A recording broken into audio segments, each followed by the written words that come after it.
መጠበት መንገድ ነው። የአርጀንቲና ስፓኒሽ በብዛት የሚነገርበት ነው። የስፔን ቅኝ ተገዥም ሀገር ነበረች ለረጅም ጊዜ አርጀንቲና ኦልሞስት ወደ 300 ዓመት ነው የሚለው እንግዲህ ታሪኩ ማለት ነው። እና የስፔን ምርጫው አድርጓል። ሪያል ማድሪድ ቤቴ እንዳለው ቦኖስ አይረስ እንዳለው ነው የሚሰማኝ። ከዛ በኋላ ሊያም ሮሲኒዮ ጭምር በጣም ተበሳጭተው 2 ጨዋታዎች ቀጡት። አንደኛው ሊግ ካፕ ስለነበር ብዙ ጎል ያስቆጠሩበት ነው፣ ፖርትቬል ጋር የነበረ ጨዋታ ነው። ሌላኛው ደግሞ እንደምናስታውሰው ከማንቸስተር ሲቲ ጋር የነበረው ወሳኝ ጨዋታ። በዛ ሰዓት እንደውም በርካታ የአርሰናል ደጋፊዎች እንዴት ኢንዞን ይቀጧል በዚህ ሰዓት ቼልሲ ሲቲ ሊያስጥልልን በሚገባበት ሰዓት የሚል ሐሳባቸውን ሁሉ ሲያቀርቡ ነበር። እና እቺ ጉዳይ የቼልሲ ደጋፊዎችን አስቀይማለች።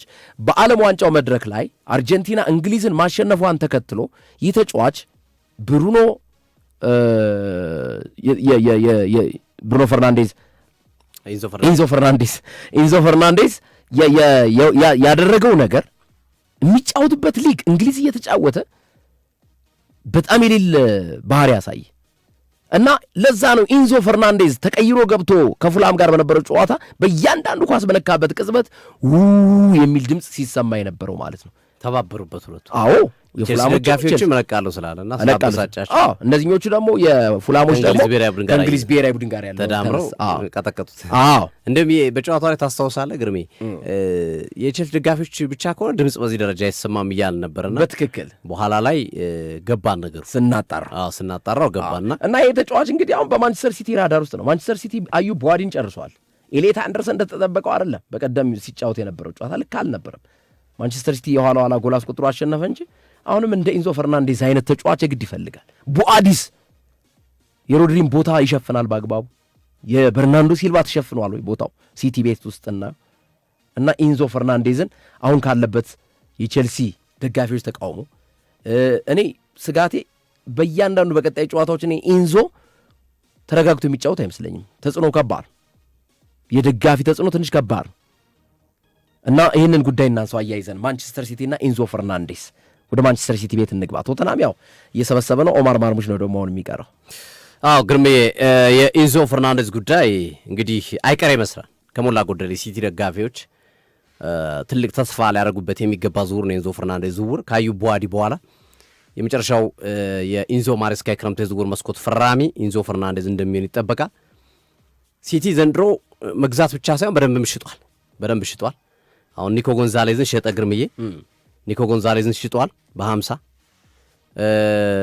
ሳቪኒዮን በ85 ኒኮ ጎንዛሌዝ ኒውካስል ገባ 85 ሳቪኒዮን ኡማር ማራሙሽን 50 ወደ 200 በላይ ኢንቨስትመንት ከ200 ሚሊዮን ፓውንድ በላይ አግኝቷል። ከዛ ሮድሪን ሲጨምር እና አሁን የሚያወጣው ገንዘብ ደግሞ በዛው ልክ ትልቅ ገንዘብ ነው ሲቲ ምክንያቱም ኢንዞ ፈርናንዴዝን አሁን 125 እስከ 130 ሚሊዮን ፓውንድ ነው አዲስ ክብረ ወሰን ነው የሚሆነው በእንግሊዝ።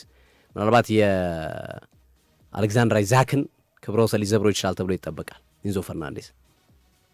ከዛ 116 ኢሊዮት አንደርሰንን ገዝተዋል። 85 ሚሊዮን ፓውንድ አካባቢ ወይም ወደ 100 ሚሊዮን ዩሮ አካባቢ አዩብ ቡዋዲን ገዝተዋል። አንድ ተጫዋችም አምጥተዋል። ትንሽ ዋጋ ነው እንጂ ከብራዚል የመስመር አጥቂ አላን ያው ስለማይታወቅ ተጫዋች ስለሆነ እንጂ መጥቶ ተጽዕኖ ሊፈጥር ይችላል። ለሳቪኒዮ ምትክ ይመስለኛል ያመጡት እሱን ተጫዋች።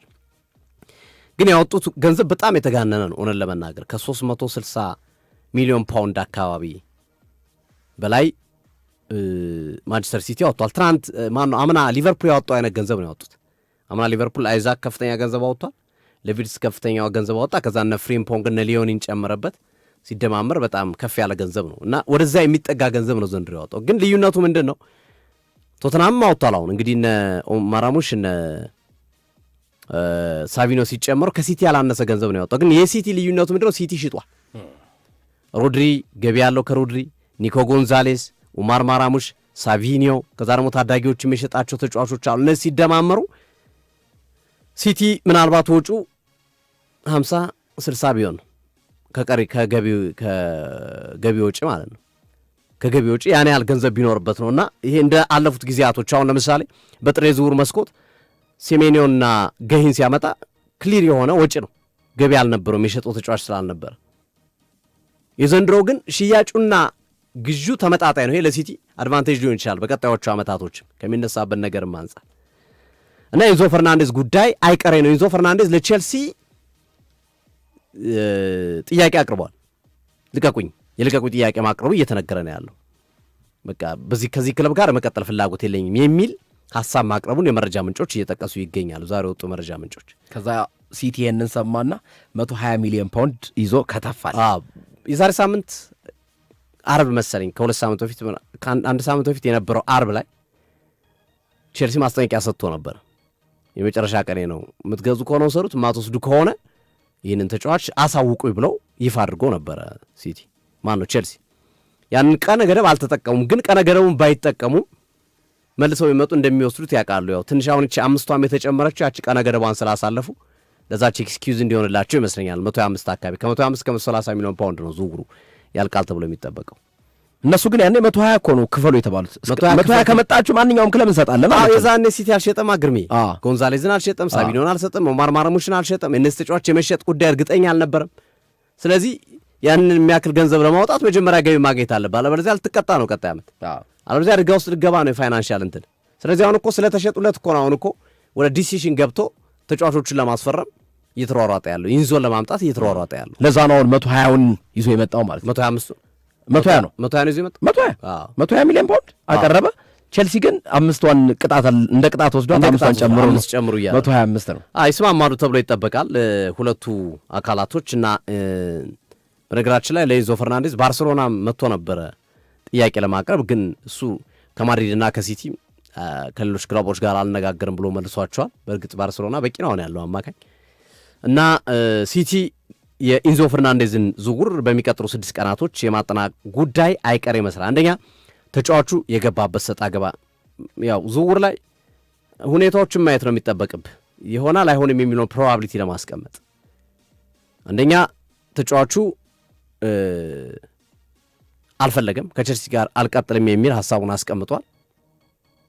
ሁለተኛ ቼልሲ ደጋፊዎች አልፈለጉትም፣ እየጮሁበት ነው፣ በእነዚህ አይነት ስሜት ውስጥ አብረን መቀጠላችን።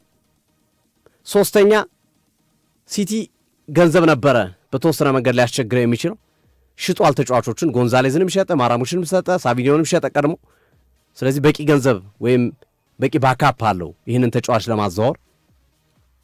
ስለዚህ የዚህ ተጫዋች ዝውውር የመከናወን ሂደቱ በእነዚህ ማስረጃዎች ስደግፈው ከሞላ ጎደል የመከናወን ዕድሉ ሰፊ ይመስላል፣ አንዳች ነገር ካልተፈጠረ በስተቀር።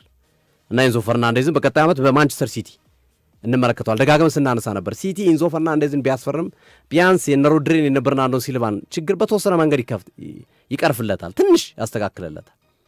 እሱን ካላስፈረመ ግን በኤሊዮት አንደርሰን በናዩ ቡዋዲ ስለ ፕሪሚየር ሊግ ዋንጫ ማንሳት ይርሳው እያልን እያስቀመጥን ነበር። በደንብ ገብቷቸዋል። ልክ ናቸው። ኤንዞ ፈርናንዴዝን የግዴታ ማምጣት አለበት ሲቲ። አይደለም 120 200 ቢባሉ ማምጣት አለ። ሌላ አማራጭ የላቸውም እጃቸው ላይ።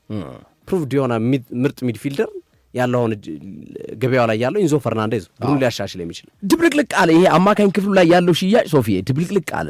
ለምሳሌ ማንቸስተር ሲቲ የአዩ ቦአዲን ዝውውር አጠናቋል። ለአዩ ቦአዲ ዝውውር 85.6 ሚሊዮን ፓውንድ ነው፣ 100 ሚሊዮን ዩሮ አካባቢ ማለት ነው። 100 ሚሊዮን ዩሮ ኢማጂን። ከዛስ ኒኮ ጎንዛሌዝን ደግሞ በ52 ሚሊዮን ፓውንድ ሸጠ። ሉክ ዘ ዲፍረንስ በ52 ሚሊዮን ፓውንድ እና በ85.6 ሚሊዮን ፓውንድ መካከል ያለውን ልዩነት ተመልከተው ሶፊ፣ ምን ያህል እንደሆነ ማለት ነው። ኦልሞስት እኮ ወደ 33 ሚሊዮን ፓውንድ 34 ሚሊዮን ፓውንድ አካባቢ ልዩነት አለው። አዩብ ቦአዲን ለማስፈረም ያወጣው 85.6 እና ለኒውካስል ኒኮ ጎንዛሌዝን የሸጠበት 52 ሚሊዮን ፓውንድ፣ 34 ሚሊዮን ፓውንድ ደግሞ ክርስቶስ ዞሊስን የመሰለ ተጫዋች አርሰናል፣ ዩሪ ቴሌማንስን የመሰለ አማካኝ ማንቸስተር ዩናይትድ ያስፈረሙበት ዋጋ ነው። ሳንጋሪ የፈረመበትን 41 ሚሊዮን ፓውንድ ነው። ከዛ ያነፎርድ ተመልከት፣ ተቀራራቢ የሆኑ ዋጋዎችን ነው። በተረጋጋሚ ኒኮ ጎንዛሌዝን ሽጦ አዩብ ቦአዲን ማምጣት ለማንቸስተር ሲቲ ልክ ነው ማለት ከዋጋው አንጻር ኦኬ። ቦአዲ ልጅ ነው፣ እየተሻሻለ የሚመጣ ነገር ይኖራል። ግን ፐርፌክት ላይሆን ይችላል፣ መጥቶ ስክት ላይል ይችላል ቦታው ላይ።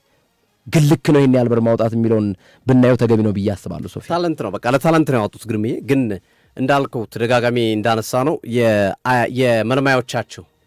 መልማዮቻቸውንም ጥያቄ ምልክት ውስጥ ታስገባል። እያንዳንዱ ክለብ መልማዮች ማለት ነው። ደጋግመን እንዳነሳ ነው። አሁን የአዩብ ቦአዲ ልጅ ነው፣ ብዙ ነገሮች መስራት የሚችል ተጫዋች ነው። ግን በሚቀጥለው በዚህ ዓመት እንደመጣ ፐርፎርም ያደርጋል ወይ ጥያቄ ታነሳለህ። የሆነ ማለት ቢኮዝ አሁን ለምሳሌ ክርስቶስ ዞሊስ እኮ መጥቶ እኮ ከቤልጅየም ሊግ እኮ አርሰናል ላይ በደንብ ተስተካክሏል፣ ስክት ብሏል አይደል? አዩብ ቧዲም እንደዛ ሊሆን ይችላል፣ ግን ፕሬዲክሽን እንደዛ የመሆን እድሉ ጠባብ ነው። ኒኮ ጎንዛሌዝን ደጋግሞ አዩት፣ ግርምዬ ጋርዲዮላ አዩት፣ ኢንዞ ማሬስካ አዩት። የሚሆን ተጫዋች አይደለም ማለት ይሄ ለሃይ ሌብል በቃ ለኢሊት እግር ኳስ ክለብ የሚሆን አይደለም ተጫዋች። አሁን እዚህ ቦታ ላይ ኢንዞ መጣ፣ ኤሌት አንደርሰን አለ፣ አዩብ ቧዲ ተጨመረ። ኢንዞ አንድ ተጫዋች መስዋዕት አይሆንም? ያው እሱማ ይቀመጣል። ያው አዩብ ቧዲን እያስቀመጡ ነው የሚያጫወቱት፣ ግን ምን ያደርጋሉ? በሁለት አማካኝም አድርገው ከዚህ በፊት ፈርናንዶና ፈርናንዲኖ እንደሚያደርጉት አዩብ ቧዲና ኤሌት አንደርሰን አድርገው 10 ቁጥር ሜላ ላይ ኢንዞ ፈርናንዴዝ ሊሰጡ ይችላሉ። ወይም ደግሞ ኢሊዮት አንደርሰን ኢንዞና ቸርኬ ሊያደርጉ ይችላሉ። ያው አማራጫቸው ይበዛላቸዋል፣ ኦፕሽናቸው ይበዛላቸዋል። ተጫዋቹም ኤክስፔሪንስ እያገኘ ሄደ። በተለይ ማንቸስተር ሲቲ ቡድን ውስጥ ጋርዲዮላ በነበሩበት ጊዜ አንድ ተጫዋች በመጣበት ዓመት ስኬታማ የሆነ ተጫዋች ብዙም አላየው። አብዛኛውን ጊዜ በሚቀጥለው ዓመት ነው የጋርዲዮላ ሀሳቤ ሲገባቸው ነው ውጤታማ። ሮድሪን ተመልከት፣ በርናርዶ ሲልቫን ተመልከት። በተለይ ከተለያዩ ከእንግሊዝ ውጭ የሚመጡ ተጫዋቾች ስንመለከት በዛ መንገድ እናያቸዋለን ልዩነቱን። ሌላው እንግዲህ ቼልሲ የኢንዞ ፈርናንዴዝ መሄድ አይቀሬ መሆኑን ተከትሎ አሌክስ ስኮትን ከቦርንማውዝ ለመውሰድ ተመልሶ መጥቷል። የኢንዞ ምትክ በጣም እያሰቡ ነው። ዙሜንዲን፣ ማይልዩስ ስኬሊን፣ ራሱን አሌክስ ስኮትን ጨምሮ በርካታ ተጫዋቾችን እየተመለከቱ ይገኛሉ። ምን ይሆናል የሚለው አብረን እናያለን። ከዚህ በፊትም ያቀረቡት ስካርቢ ያሉትም ለዚህ ነበር። ቼልሲዎች ስካርቢ ያሉትም ምትኩን ለማግኘት ስለሚፈልጉ ነበር የኢንዞን እና አሁንም የማይቀር ስለሆነ ይህን ተጫዋች ምትክ ለማስፈረም ከፍተኛ ስራ እንደሚሰሩ ይጠበቃል። ካለበለዚያ ደግሞ ሲቲ ማነው ቼልሲ ይሳሳል በጣም ግርቤ። የኢንዞ ምትክ ካላመጣ ቼልሲ በጣም ይሳሳል፣ ችግር ውስጥ ነው የሚገቡ። ስለዚህ ይህንን ክፍተት ለመሙላት ቼልሲዎች በከፍተኛ ሁኔታ ምትክ ማምጣት ላይ እየሰሩ ነው። አሌክስ ስኮትን በዋነኝነት ታስቧል። ከዚህ በፊት ጠይቀው 64 ሚሊዮን ፓውንድ ውድቅ ተደርጎባቸዋል። አሁንም የሚሳካላቸው ከሆነ አብረን የምንመለከት ይሆናል። ከዛ ከሊቨርፑል ጋር ተያይዞ የያንኩባ ሚንቴ ዝውውር ያለቀ ይመስል ነበር፣ ግን ወደኋላ ተመልሷል። ግርምዬ ሊቨርፑል 60 ሚሊዮን ፓውንድ ለያንኩባ ሚንቴ አቅርቧል፣ ውድቅ ተደረገበት። ከዛ የተጫዋቹን ዝውውር ትንሽ ገንዘብ ጨምሮ ለመጨረስ በሚሞክርበት ሰዓት ግን ብራይተኖች የእኛ ተጫዋች ከሳቪኒዮ ያንሳል ብለው ገንዘብ ጨምረውባቸዋል። ይኸው ቅድም ያልነው የገበያውን አለመረጋጋት አንዱ ቶተናም በከፍተኛ ሁኔታ እየረበሸ ነው የሚገኘው እና 80 ሚሊዮን ፓውንድ ካልከፈላችሁ አትምጡ ብሏቸዋል ያንኩባ ሚንቴ ላይ ሊቨርፑሎች እና በዛ ምክንያት ዝውውሩ ላግ አርጓል ወይም ወደኋላ ተመልሷል። ሊያርቅ ሊገባደድ የነበረ ዝውውር ሳቪኒዮን 85 እየተሸጠ የእኛ ልጅ በ60 አይሸጥም ብለው ብራይተኖች መልሰዋቸዋል ተብሏል። ወደ መጨረሻዎቹ ጉዳዮች እናምራ። አልቫሬዝ፣ ዴምብሌ፣ ማርቲኔሊ